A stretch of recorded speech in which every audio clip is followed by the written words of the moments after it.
Well, hello folks, we've got a great big topic for you tonight. We're getting into a lot of algebra lately, so this is called absolute value graphs and equations. Now, the graph should move pretty nicely, but our equations is our main focus. Make sure you take all of the notes and you pause and rewind when you need to. So I know we've been talking about quadratics for a while, and we're going to start talking about some absolute value now, and they have some similar characteristics. So exercise 1, consider the functions y equals, this is read absolute value of x minus 3 plus 2, and the absolute value of x plus 1 minus 4. Without the use of your calculator, let's graph the absolute value of x on the axes provided. So just someplace on your paper, and hopefully you have some graph paper with you, you can stay up in your notebook there. I'm going to make a quick value of my x and y's. Okay, and we're going to pick some negative and some positive. So I'm going to go from negative 3 to positive 3. And now we're just plugging them in the equation, the absolute value of x. So what is the absolute value of negative 3? Well, remember, absolute value takes anything in there, makes it positive. So it's 3. The absolute value of negative 2 is now 2. The absolute value of negative 1 is 1. The absolute value of 0 is 0. 1 is 1. 2 is 2. And 3 is 3. And now it just wants us to plot those. So I'm going to pause my video, you plot your own, and we'll see if ours look alike. Hopefully yours looks exactly like mine, and I'm going to connect those, and you'll notice that absolute value, when we graph it, makes a V. Notice I extend my graph all the way to the end of my paper. That's exactly what you should do with some arrows on the end, because this graph does go on forever. Its domain is all real numbers. Part B says, use your calculator to generate a table of values and graph the other two functions above and label each with its equation. So let me label this y equals the absolute value of x. If you have different colors, that would come in pretty handy, but again, I'm just going to type this in my calculator and graph it. Look at my table of values and graph it.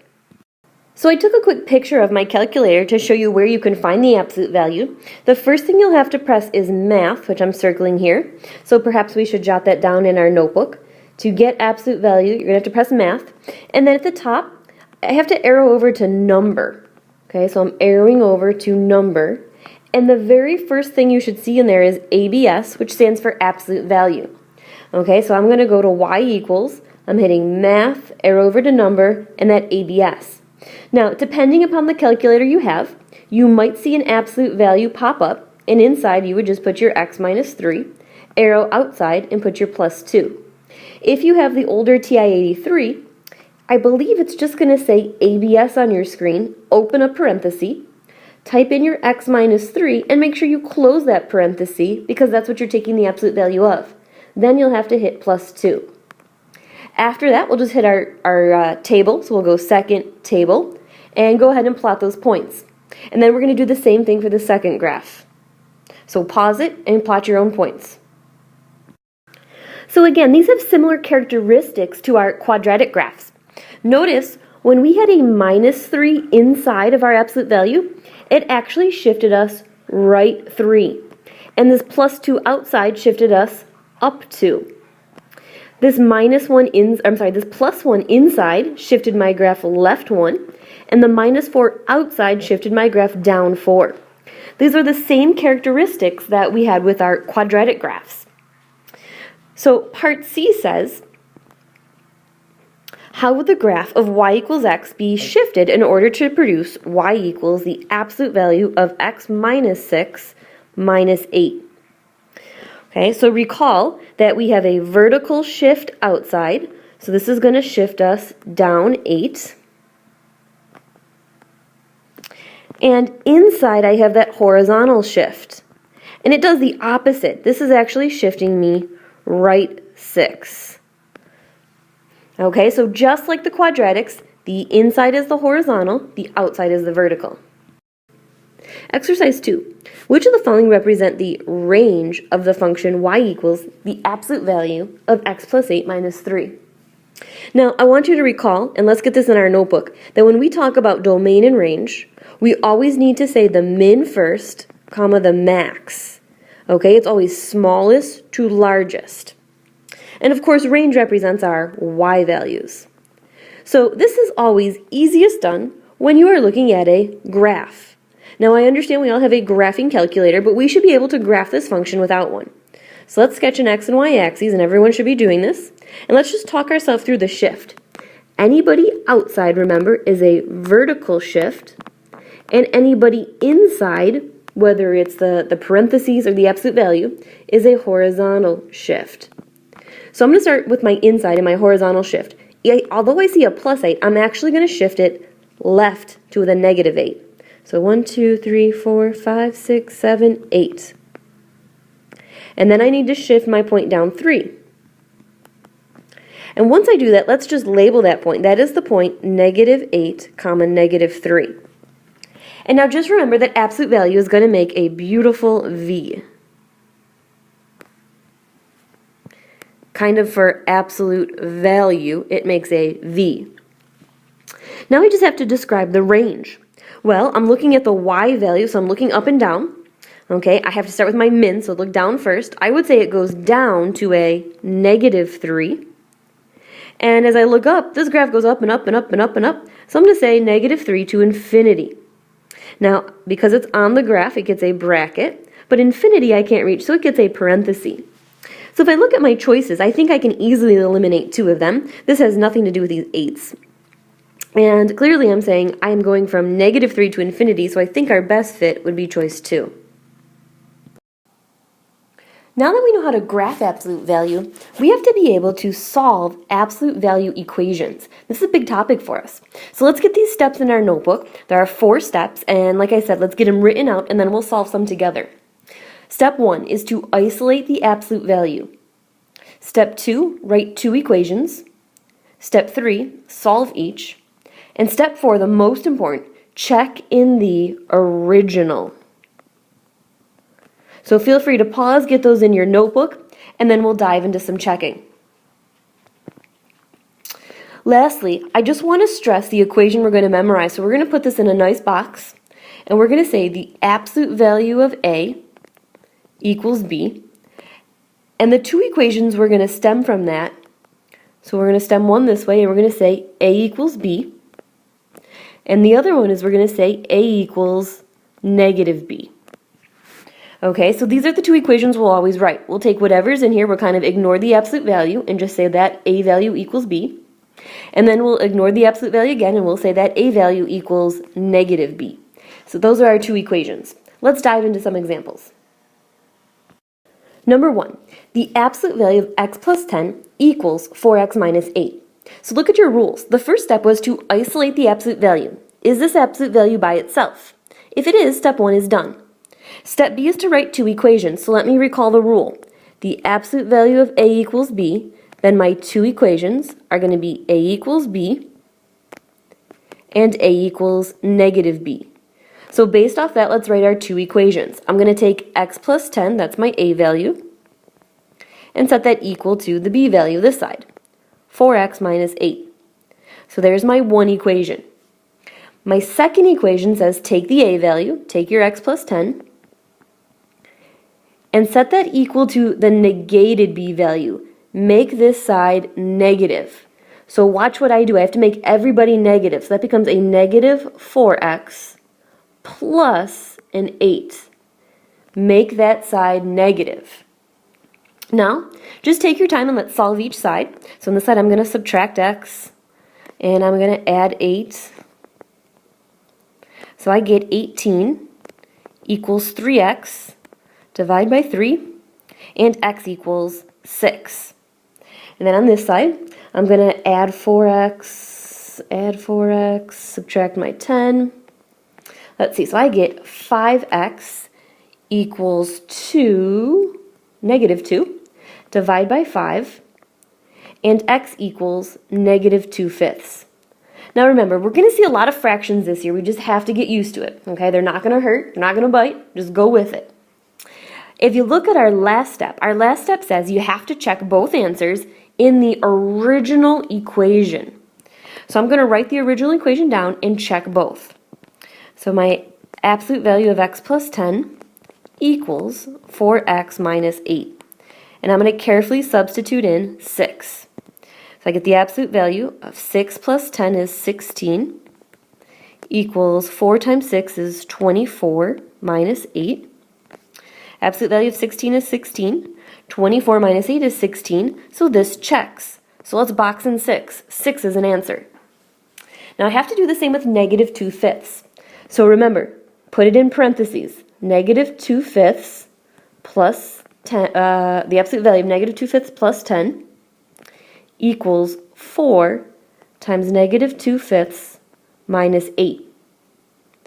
Okay, now feel free to go right to your calculator. Remember this absolute value button, you're going to hit math, arrow over, get that absolute value, substitute incorrectly with parentheses, and when I do that, I get the absolute value of 9.6, which of course is 9.6. Okay, now I'm going to do the same thing. I'm going to type this side in. This time I get negative 9.6. Are those equal? No. So this solution actually gets rejected. So when I go to state my answer, the only value of x that worked, and I'll put it in my solution set, is x equals 6. So if I went too fast, make sure you pause it and rewind it. You don't have to rewrite it down again, but you can watch it again and make sure you can follow the steps. Let's try another one. Example 2. I've got negative 2, absolute value 5x minus 1 equals negative 10. All right, so let's look at those 4 rules we wrote down. The first step is to isolate the absolute value. All right, so I have to get rid of this negative 2 somehow. All right, so if it says negative 2 times this junk, to get rid of it, I'm just going to divide both sides by negative 2. That will get rid of that, and I'll have the absolute value of 5x minus 1 equals positive 5. Now I'm in the form that I want. The absolute value of A equals B. So I'm going to write my 2 equations. I'm going to say 5x minus 1 equals 5. I'm going to leave it alone. And then I'm going to take 5x minus 1 equals, remember, negate this side. So negative 5. We're just going to simply solve both. So I get 5x equals 6. X equals 6 over 5. On this side, I get 5x equals, if I add 1, that gets me negative 4. So x equals negative 4 over 5. Now just remember, you're not done. Now we have to check. Okay? And we're going to check what we said in the original. So let's copy that original problem down. It was negative 2, absolute value, 5x minus 1 equals negative 10. Okay, and I'm just going to substitute in 6/5, and I'm using my calculator. So I'm going to go negative 2, absolute value 5, parentheses, 6/5 minus 1, and see if that's equal to negative 10. So again, at this point, you are just typing this in your calculator. Negative 2, remember hit math, arrow over to number, there's your absolute value, type your 5, parentheses, 6/5 minus 1. I get negative 10 equals negative 10. That's true. Therefore, 6/5 checks. Okay, let's check this value. Remember, both of them could work, or actually none of them could work. Substitute in my negative 4/5 minus 1 and see if it's equal to negative 10. Again, I get negative 10 equals negative 10. Therefore, this checks, and this answer also works. So you can have 2 answers. I had negative 4/5 check and 6/5. Next example D. 3, absolute value of x minus 4 plus 11 equals 32. All right, so back to step 1 is to isolate the absolute value.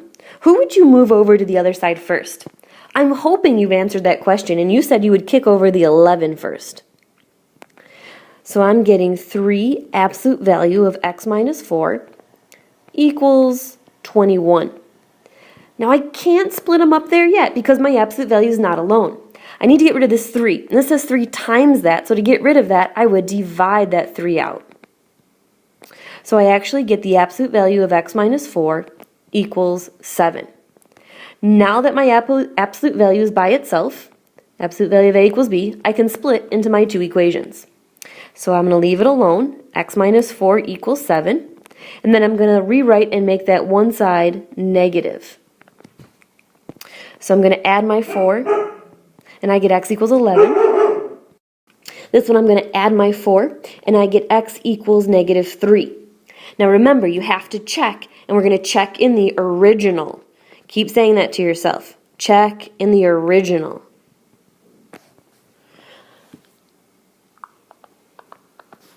So I got to steal that equation. It was 3 absolute value of x minus 4 plus 11 equals 32. And I'm just going to substitute each one in. Remember, use parentheses. I get the absolute value of, what did I get? 11 minus 4 plus 11. And all I want to know is that equal to 32? Now remember, you can type this side right in your calculator. But I'm going to do it in my head, I guess. 11 minus 7 is 4. 4 times 3 is 12. And 12 plus 11 is 32. So that side definitely checks. Let's do the same with the other.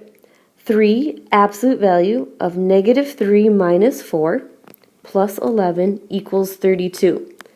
Again, you can type this side right in your calculator to see if you get 32.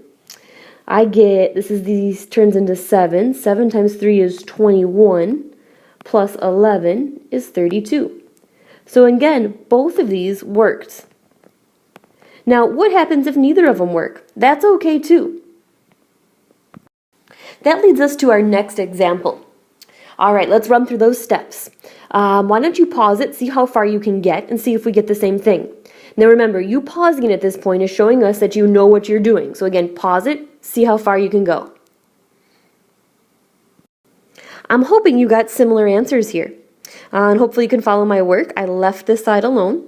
Then I left this one and made this side negative. And I've got a negative 5/3 and 3. So now I've got to remember I'm going to check in the original. So I'm going to write that original down. It's 3, substitute in my x value, negative 5/3 minus 2, the absolute value, plus 8. And I just want to know if that's equal to 1. So I'm just typing that side in my calculator. I got 15, which I know is definitely not equal to 1. So that tells me I'm going to reject that answer. Let's do the same with 3. 3, substitute in 3, minus 2, plus 8 equals 1. And again, you can type this in your calculator, and we're going to see if we get a 1. I end up getting 15 again. So I have to reject this answer. So that's okay. And what that tells us is that we're going to get the empty set. So basically, you make your set, your brackets there, and you put nothing in it. There is no solution. So you've got two ways to write this. You can write out no solution. You can create this empty bracket that we have here. And some people will even do this. They'll kind of put a 0 with a slash through it, meaning no answers worked. So actually, any one of these three is acceptable when you have no solution. For our last problem of the night, exercise 5 here, says consider this given equation. Part A, use your calculator to solve this equation graphically. So we're going to graph this. Then sketch your graph on the given axes and be sure to label all your curves and your window. Alright, so the first thing I'm going to do is I'm going to put in y1, the one side of the equation, the absolute value of x minus 1. Okay, so hit your y equals, hit your math, arrow over to number, you'll see that x minus 1. And I'm going to graph that function, and I'm going to use my red value to graph it. And of course it says label it, y equals the absolute value of x minus 1. Now in y2, I'm going to type in the other half of the equation, 2x minus 5. And I'm going to graph that. So that has a y-intercept of negative 5 and a slope of 2. And hopefully yours looks a little straighter than mine. It says be sure to label your curve and your window, y equals 2x minus 5. I just did a nice zoom 6, so I have a negative 10 by 10. So this represents my x's, this represents my y's. So how many intersection points do you see? Hopefully you see just one, and we'll talk about that point in a minute. Part B says solve this equation algebraically. So I've got the absolute value of x minus 1 equals 2x minus 5. I'm going to write my two equations. That first one we're going to leave alone. That second one, remember we're going to make that whole side negative. So negative 2x plus 5. And we'll solve each. I'm going to subtract x, so I get x equals, add 5, x equals 4. I'm going to add the 2x over, so I get 3x here equals, add the 1 over 6, therefore x equals 2. And now part C says, algebraically check your solutions from part B. So I'm going to plug 4 into the original. So I get the absolute value of 4 minus 1 equals 2 times 4 minus 5. 4 minus 1 is 3 equals 2 times 4 is 8 minus 5. 3 equals 3. Yes, I agree. Now we'll do the same thing with 2. Absolute value of 2 minus 1 equals 2 times 2 minus 5. 2 minus 1 is 1. The absolute value of 1 is 1. 4 minus 5 is negative 1. I strongly disagree that those are equal. So notice, I only have one solution, and that is when x equals 4. Now go back to that picture. Where did these points intersect? Well, if you look at your table, you should see that they intersect at the point 4, 3. Okay, so you can solve these equations algebraically like we've been doing, but you can technically also solve them graphically. Remember, you graph 1 and y1, one side and y2, and you see where they intersect. Since they only intersected once, that tells me one of these solutions was going to get rejected. Only one of these solutions worked, and it happened to be x equals 4. So my final answer is just 4. Well, that does it for us tonight. Hopefully you took great notes and you'll be in good shape tomorrow. Have a great night.